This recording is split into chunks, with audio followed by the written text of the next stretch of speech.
हरे कृष्ण कृष्ण कृष्ण हरे हरे। तो भक्तबृंदगण आजकेर भिडियोटी रयेछे आज बांगला 30 आश्विन 17 अक्टोबर पालित हयेछे रमा एकादशीर व्रत पालन।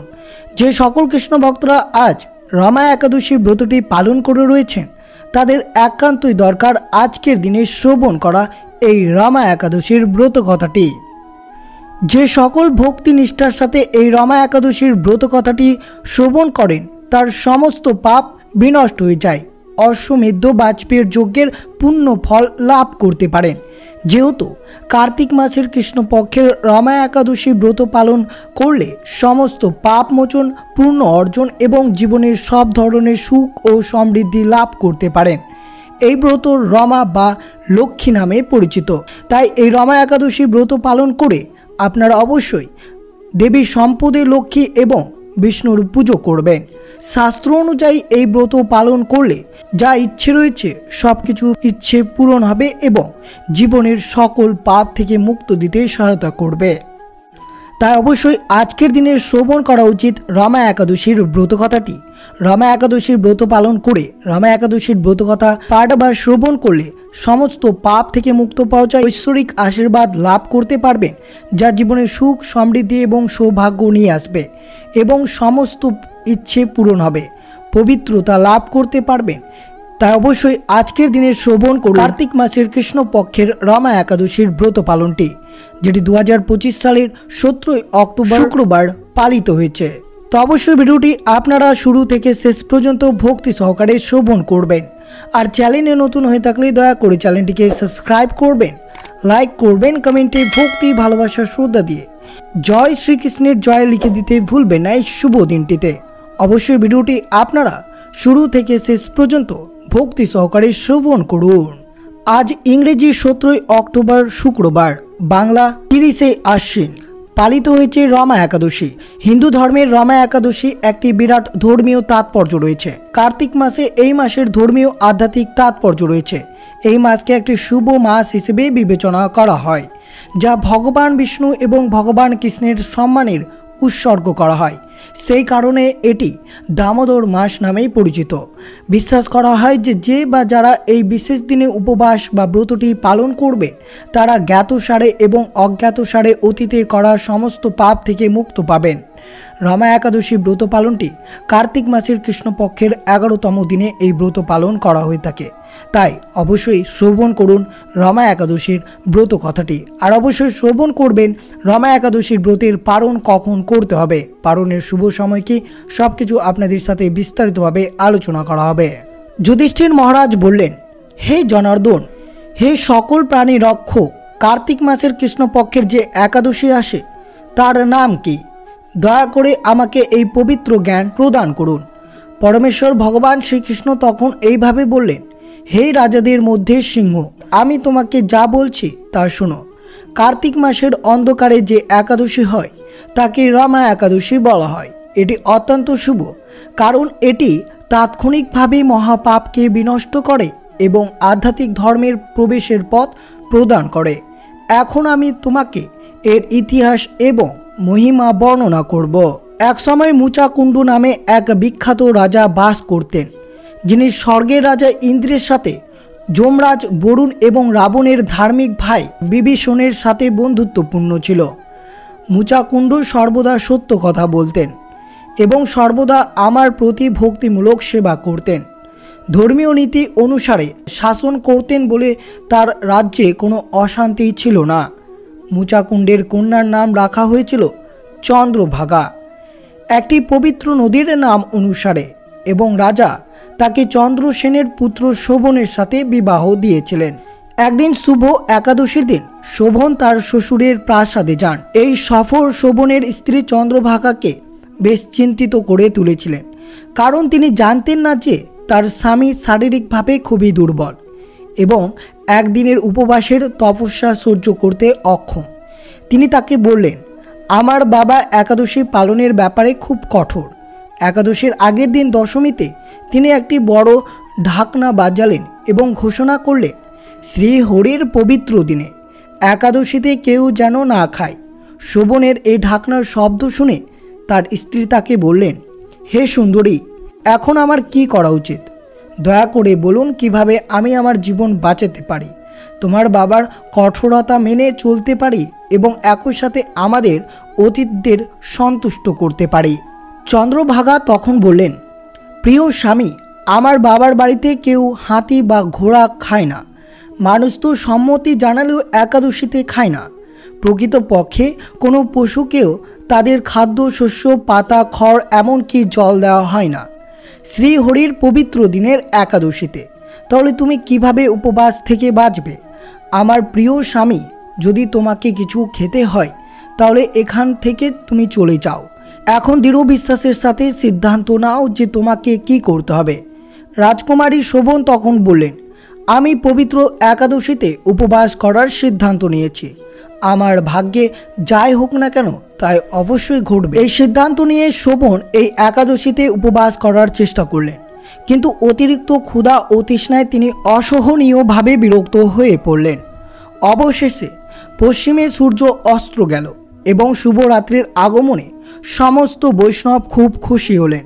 হে যুধিষ্ঠির, সমস্ত ভক্তরা আমার উপাসনা করেন এবং সারা রাত জেগে থাকতে উপভোগ করেছিলেন, কিন্তু সেই রাতে রাজকুমার শোভন একবারে অসহনীয় হয়ে উঠলেন। প্রকৃতপক্ষে যখন দ্বাদশীতে সূর্য উদিত হয়েছিল তখন রাজকুমার শোভন মারা গিয়েছিল। রাজা মুচাকুন্দ তার জামাইয়ের অন্ত্যেষ্টি ক্রিয়া পর্যবেক্ষণ করেছিলেন। আগুন জ্বালানোর জন্য কাঠের একটি স্তূপ সংগ্রহ করে নির্দেশ দিয়েছিলেন, কিন্তু তিনি তার কন্যা চন্দ্রভাগাকে তার স্বামীর সাথে চিতায় যোগ না দেওয়ার নির্দেশ দিয়েছিলেন। এইভাবে চন্দ্রভাগা তার মৃত স্বামীর সমনার্থে সমস্ত শুদ্ধিকরণ এবং পদ্ধতি সম্পাদন করার পর তার পিতার বাড়িতেই সে বসবাস করতে থাকেন। ভগবান শ্রীকৃষ্ণ আরও বললেন, হে রাজাদের শ্রেষ্ঠ যুধিষ্ঠির, শোভনের মৃত্যু হলেও রমা একাদশী পালনের কারণে তিনি যে পুণ্য অর্জন করেছেন তাকে মৃত্যুর পর মন্দারাচল পর্বতের চূড়ায় অবস্থিত একটি রাজ্যের শাসক হতে সক্ষম করেছিলেন। এই রাজ্যটি ছিল দেবতাদের নগরীর মতো অত্যন্ত উজ্জ্বল। এর ভবনের দেওয়ালে সীমাহীন রত্ন স্থাপন করা হয়েছিল যা আলো ছড়াচ্ছিল। স্তবকগুলো ছিল রুবি দিয়ে তৈরি এবং হীরা খচিত সোনা সর্বত্র জ্বলজ্বল করছিল। রাজা শোভন যখন একটি খাঁটি সাদা ছাউনির নিচে সিংহাসনে বসেছিলেন তখন ভৃত্যরা তাকে চূড়া লেজের ঝাঁকুনি দিয়ে পাখা দিচ্ছিলেন। তার মাথায় একটি আশ্চর্যজনক মুকুট ছিল, তার কানে সুন্দর কানের দুল ছিল, তার গলায় একটি মালা ছিল এবং তার বাহুতে রত্নখচিত বহু বন্ধনী এবং ব্রেসলেট ছিল। গর্দম্ব এবং অপ্সরা তার সেবা করছিলেন। প্রকৃতপক্ষে তিনি দ্বিতীয় ইন্দ্রের মতো ছিলেন। একদিন মুচাকুণ্ডের রাজ্যে বসবাসকারী সোম শর্মা নামে একজন ব্রাহ্মণ বিভিন্ন তীর্থস্থান ভ্রমণের সময় শোভনের রাজ্যে এই ঘটনা ঘটে। ব্রাহ্মণ শোভনকে তার সমস্ত উজ্জ্বল মহিমা দেখে ভেবেছিলেন যে তিনি হয়তো তার নিজের রাজা মুচুকুণ্ডের জামাতা। শোভন ব্রাহ্মণকে এগিয়ে আসতে দেখে তৎক্ষণাৎ তার আসন থেকে উঠে তাকে স্বাগত জানান। শোভন শ্রদ্ধার সাথে প্রণাম করার পর ব্রাহ্মণকে তার মঙ্গল এবং তার শ্বশুর, তার স্ত্রী এবং শহরের সকল বাসিন্দার শাস্ত্র ও কল্যাণ সম্পর্কে জিজ্ঞাসা করলেন। সোম শর্মা তখন বললেন, হে রাজা, আপনার শ্বশুরের রাজ্য সকল বাসিন্দা এবং প্রজারা ভালো আছেন এবং চন্দ্রভাগা এবং আপনার অন্যান্য পরিবারের সদস্যরাও ভালো আছেন। রাজ্য জুড়ে শান্তি ও সমৃদ্ধি বিরাজ করছে, কিন্তু একটা জিনিস আছে, আপনাকে এখানে পেয়ে আমি বেশ অবাক। দয়া করে আপনার সম্পর্কে বলুন। এত সুন্দর শহর কেউ কখনো দেখেনি।